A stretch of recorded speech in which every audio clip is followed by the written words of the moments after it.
convosco. Ele está no meio de nós. Proclamação do Evangelho de Jesus Cristo segundo Mateus. Glória a vós, Senhor.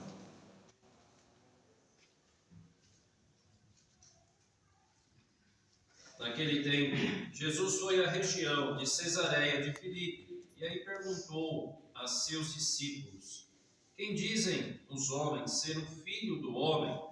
Eles responderam: alguns dizem que é João Batista, outros que é Elias, outros ainda que é Jeremias ou algum dos profetas.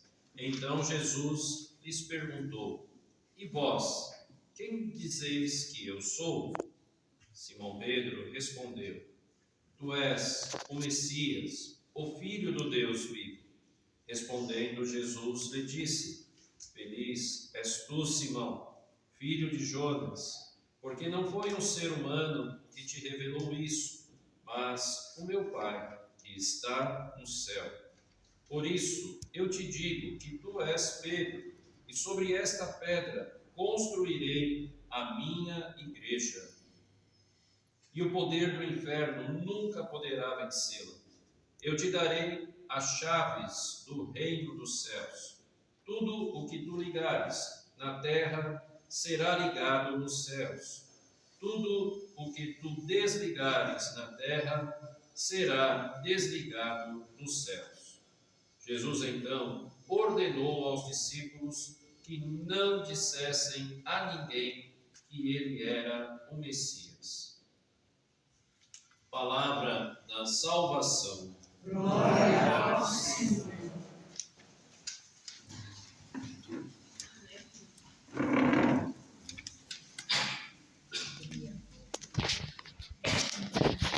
Em nome do Pai, do Filho e do Espírito Santo.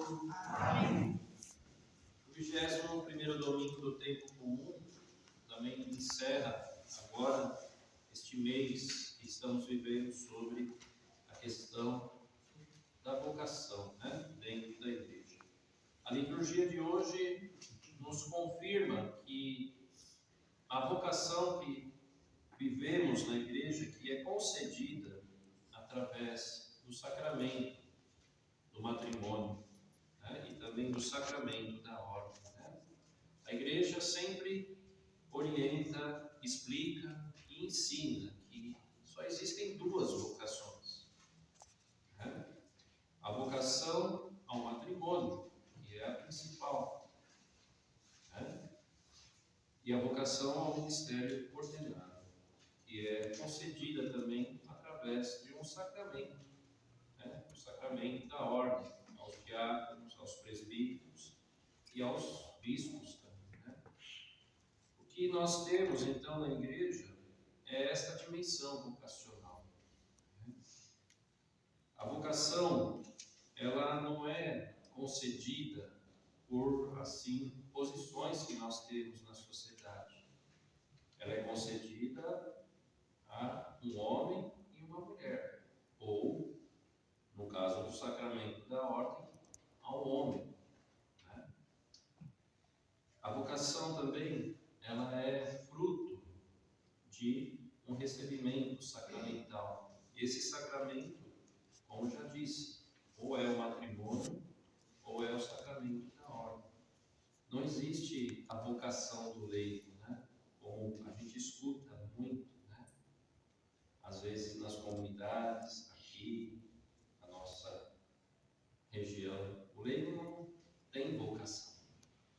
Isso tem que ficar muito claro, para que não se tenha, assim, erros, e também erros teológicos. Não existe vocação para ser leigo. E por que não existe vocação para ser leigo? Porque todos nós nascemos leigos. A vocação é concedida. Então, se nós já somos, não é uma vocação.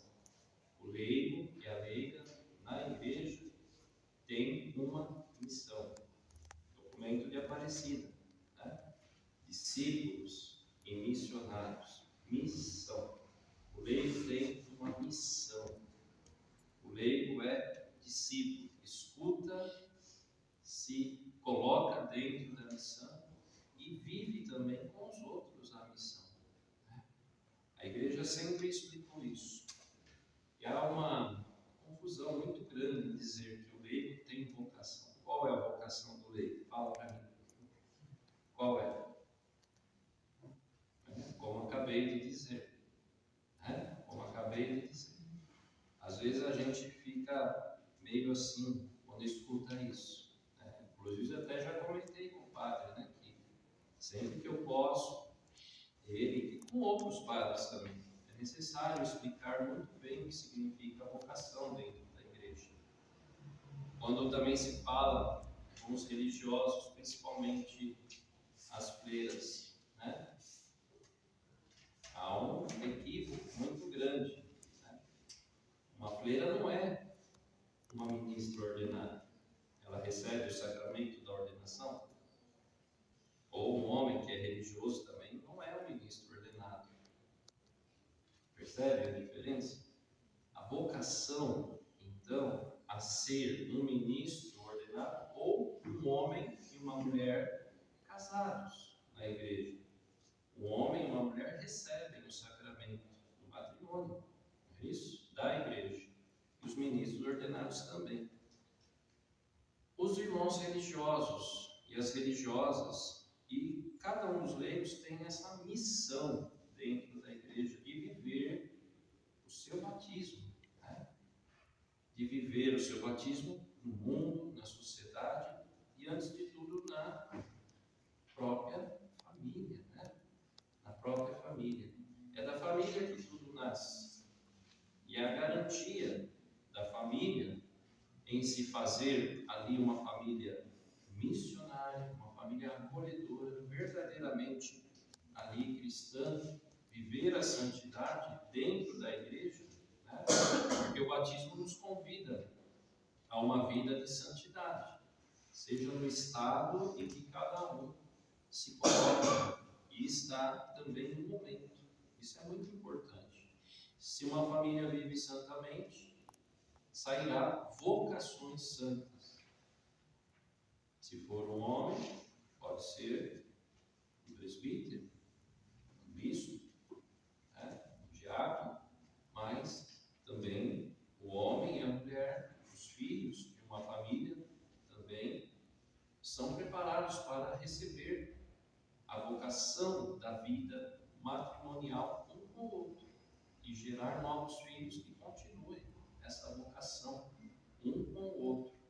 E é da família que nascem ali os futuros presbíteros, os futuros diáconos e os bispos, quando chegam a este grau do sacramento da ordem, a confirmação do sacerdócio pleno de Cristo é o episcopado. Então, a vocação, ela se dirige nesses termos da igreja. Não existe uma vocação do leigo, porque nós nascemos todos, sem exceção, leigos. E com o caminhar da nossa história, possivelmente é conferido a quem se casa a vocação matrimonial, a vocação ao ministério ordenado. Fora isso, tudo é graça da missão, do discipulado, de escutar o mestre para viver, seja como leigo, seja como ministro ordenado, o apostolado. Primeiro é ser discípulo, escuta, olhar, caminhar, estar junto.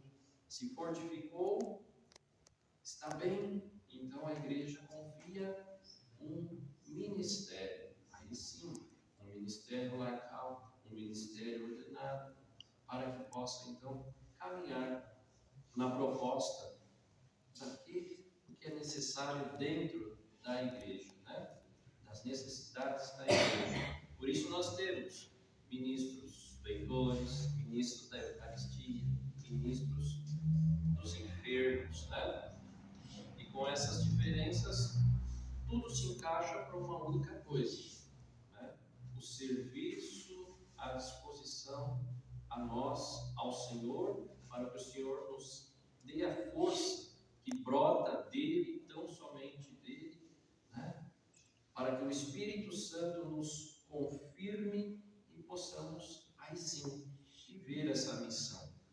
A liturgia de hoje é um convite a, mais uma vez, valorizarmos a igreja que Cristo quis, a igreja que Cristo pediu, a igreja que Cristo, ali ofereceu desde o início e até os dias de hoje, atualizada, é claro. Nós vemos no profeta Isaías que o próprio Deus diz a Sóbina, que era Sóbina, um administrador incorreto, usava o dinheiro ali do palácio, administrava, e Sóbina construiu ali para ele próprio um túmulo, um jazigo, um túmulo assim, quando ele morresse, fabuloso, para dizer que ele era uma pessoa de destaque, uma pessoa assim que ultrapassava a todas as outras pessoas. Mas Sóbina foi destituído pelo próprio Deus, porque quem administra a casa do Senhor, administra para que todos que vêm à casa do Senhor, de igual forma, possam ter uma experiência real, concreta, do amor de Deus. E hoje a gente fala deste amor de Deus dentro da igreja, do próprio Jesus Cristo, que se manifestou e veio até nós. Então Deus destitui Sóbina, eu vou te demitir do teu cargo, e no teu lugar colocarei meu servo. Essa palavra é muito importante, acabei de dizer, o serviço. Servo é aquele que está direto com a ideia do serviço, fazendo um serviço, não só para si ou para algo físico, mas, em primeiro lugar, o servo serve sempre os outros, Nos tempos de escravidão, o escravo, o servo, serve os outros, nunca a ele mesmo, E Sóbina não, está servindo a ele mesmo, a vaidade dele, Então, colocarei ele assim, filho de Josias. E o que Deus faz? Aquele que não serve é tirado, e aquele que é posto com todas as honras para servir, não para si próprio. Eu vou vestir ele com a tua túnica, eu vou colocar nele a tua faixa, eu porei em suas mãos a autoridade Sóbina que você não soube ter. Vou dar a autoridade a ele assim, ele será um pai. Isso é outra palavra importante. Ele será um pai. Qual é a função de um pai? A vocação de um pai? O serviço de um pai? Cuidar plenamente dos seus filhos. Ele será um pai para os habitantes de Jerusalém e para a casa de Judá. Eu o farei levar aos ombros. Aqui vem a palavra também que Cristo hoje profere a Pedro. A chave da casa de Davi. Ele abrirá e ninguém poderá fechar. Ele fechará e ninguém poderá abrir. Ele fixá-lo como estaca em lugar seguro. E aí ele terá um trono de glória na casa do seu pai. Não um túmulo de glória própria neste mundo, mas na casa do Pai. É muito bonito ver como Deus educa as pessoas a quem confere um poder, uma autoridade. Todo poder, toda autoridade é serviço dentro da igreja. E tomara que nunca se precise usar o poder e a autoridade para consertar coisas que muitas vezes a gente vê acontecendo. Vê acontecendo. Que muitas vezes não é necessário que sejam postas, mas quando são, o próprio Deus ensina aqui na primeira leitura como se deve fazer. O Evangelho é, então, este paralelo. Novamente nós temos aqui Jesus, que vai, que está ativo, que está caminhando, está numa região, está em outra, e hoje ele está nesta região de Cesareia, de Filipe.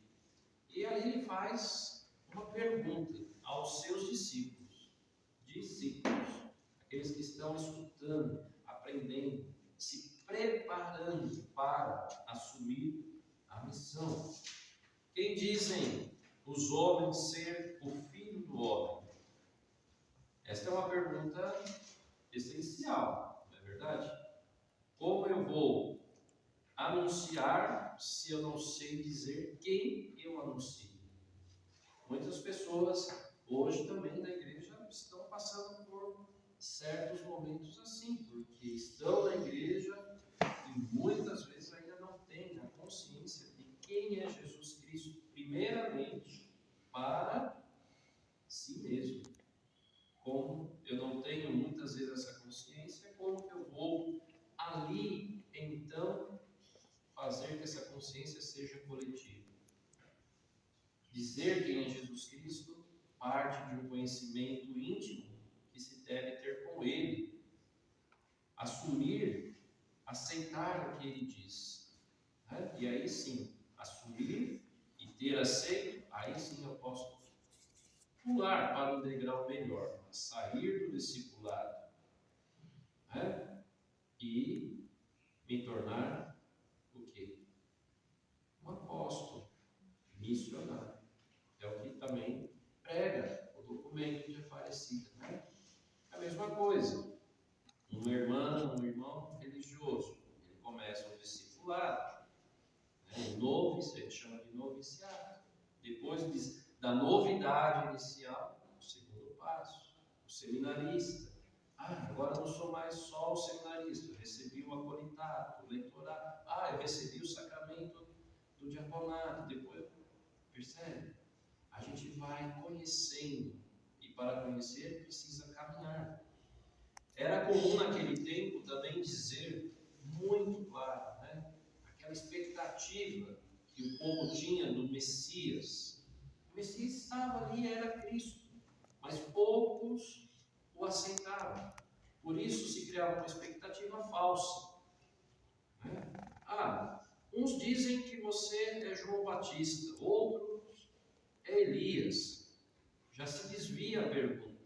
Jesus não perguntou dessa forma, né? Olha, quem dizem os homens ser o filho do homem? Certo? Uns dizem isso, outros aquilo. Aí ele volta para o centro. Mas e vocês? O que dizem? Porque se os outros ainda não sabem, é porque vocês também ainda não entenderam. E vocês? O que dizem? Aí surge no Evangelho. E vós, quem dizeis que eu sou? Vós que estáis comigo, meus discípulos, estão aqui, debaixo das minhas asas, da minha proteção. E vós, quem dizeis que eu sou? Aí surge a figura de Pedro. Interessante é que aqui se coloca ainda no capítulo 16, né? Simão Pedro. Precisou muito tempo para Simão se tornar Pedro. Olha a diferença, né? Simão Pedro respondeu: Tu és o Messias. Primeira coisa, reconhece o Messias, que é tão esperado por Israel. Pedro reconhece o messianismo, o Messias. E segunda coisa, o Filho do Deus vivo. A divindade de Jesus e o Messias. O Messias é divino e ele é o Messias. Percebe as diferenças? O Evangelho vai nos ensinando a entender cada vez mais, né? Respondendo, Jesus respondendo diz, né? Primeira leitura, Deus diz, vou te destituir. Agora, Jesus o que faz? O que vai tornar Pedro futuramente? Respondendo, Jesus lhe disse: Você é feliz, Simão, filho de Jonas, que chamarei meu servo Eliassim, filho de Elcias. Olha aí. Filho de Jonas. Pedro tem um pai, tem uma mãe, como todos nós temos. Matrimônio, vocação. Percebe? raiz, saber de onde veio, quem é, o seu costume, a sua cultura, tudo isso é tão importante, né? Para Jesus, né? Tu és o Filho do Deus vivo, o Messias, e você é feliz, Simão, filho de Jonas, porque não foi um ser humano que te revelou isso, mas o meu Pai que está no céu. Novamente, primeira leitura do Evangelho. O meu Pai, Deus tira e põe. Agora Deus se manifesta e se revela. Foi meu Pai que te revelou isso, que está no céu. E agora Jesus entra também ali no que cabe a Ele, né? Sem entrar na frente do Pai, que é Deus. Por isso, eu te digo que tu és Pedro. Opa, mudou. Tu és Simão Pedro ou tu és Pedro? Não, tu és Pedro agora. Percebe? Houve um conhecimento, um avanço. Foi para frente o negócio. Foi para frente, né? Tu és Pedro, e sobre esta pedra construirei a minha igreja. Opa, minha. De Cristo. A igreja é dele. Nós participamos da igreja dele. Vivemos na igreja dele, né? E algo muito importante que acontece desde o início da fundação da igreja, né? Que até hoje a gente sente com muita intensidade. E o poder do inferno nunca poderá vencê-lo. Aí está a garantia. Então, estamos numa igreja que tem essa proteção, só que o mundo quer atacar, o mundo quer ali destruí-la. E quando isso acontece, a gente sabe que é a ação de quem? Dos próprios homens. Ninguém quer destruir nada que não seja levado ou conduzido a destruir para ter uma ação. Ninguém vai entrar aqui na capela e eu vou destruir essa capela. É assim? Mas quando não se está com a força do Espírito Santo, não se tem o amor de Deus, Cristo, as pessoas cometem loucuras. Vejam aí os países em que se queimam as igrejas, se destroem as imagens, os altares, se bota fogo no prédio e uma pessoa normal em si mesmo faria isso? Não. A ação do mal sempre quer combater, destruir a igreja. Mas não adianta, porque o poder do inferno nunca poderá vencer. É uma garantia de Cristo. Ele deu essa garantia para nós caminharmos dentro da igreja. Né? Aí, eu te darei as chaves do reino dos céus. E assim, te darei as chaves do palácio para você administrar. Se você trancar e abrir, você controla quem entra, quem sai. Mas aqui é muito mais do que isso. Aqui nós estamos falando, né, as chaves do reino dos céus, confiada a Pedro. Por quê? Pedro reconheceu quem é o Messias e quem é o Filho do Deus vivo, não morto. Vivo. Aí está a grande questão que nós devemos lembrar para finalizarmos: a importância do Papa. Né? Pedro e depois todos os outros, 266 papas até hoje, ininterruptos. Né? Vocês sabiam que na igreja se preserva essa tradição? Vocês já ouviram o nome, né? Paulo I, Paulo II, Paulo VI. Mas quantos Pedros tem? Segundo e terceiro? Nenhum. Só tem São Pedro. São Pedro, né? Pedro I. A igreja guarda isso como próprio mandato ao apóstolo: você é Pedro. Ah, mas não pode ter Pedro II? Pode, mas a igreja preserva para que seja sinal de solidez na igreja, para dizer que a rocha que Cristo quis mudar do lado aqui humano está ali naquele que professou o seu amor, o Filho do Deus vivo, e o reconheceu como Messias. Por isso os papas são sucessores de São Pedro, Pedro I. Pedro I. Todo papa escolhe um nome, mas só Pedro é Pedro nesse sentido. Isso é maravilhoso. Então, valorizemos a nossa igreja, defendamos cada vez mais o nosso Papa, que hoje é Francisco. Amanhã, Deus é que proverá. Os que já foram também, que são santos, muitos deles, veja São João Paulo II, logo São João Paulo I, Paulo VI, São João 23. Olha, é uma sequência de santidade, porque a rocha tem que continuar firme na santidade, e será rocha sem se manter unido na santidade. Por isso que a igreja é una, santa, católica e apostólica. Tudo que nós temos, Cristo confiou primeiramente àqueles 12 homens. E através daqueles 12 homens é que tudo chegou da maneira que está até hoje, com a força do Espírito Santo e o testemunho daqueles que caminharam com Cristo, viveram com Cristo, comeram com Cristo, o viram ressuscitado, o viram morrer, mas o viram ressuscitado.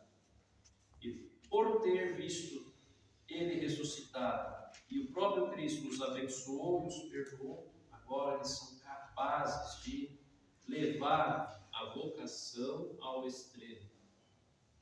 E todos levaram, Todos dando a própria vida ao martírio, com a exceção do apóstolo João, que não foi martirizado e viveu muito, mas foi preso, perseguido, humilhado, tudo que nós, como todos os outros, nós sabemos.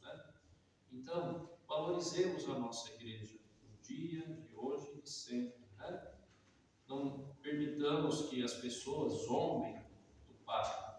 Não é o Papa em si a pessoa, Mário, Bergoglio, mas o que ele representa, que é a rocha, a segurança, a firmeza. E lembrar, que o Senhor já nos ensinou: não façamos da igreja uma construção sobre areia, porque ela já tem uma rocha de alicerce, que é Pedro, porque a cabeça é Cristo.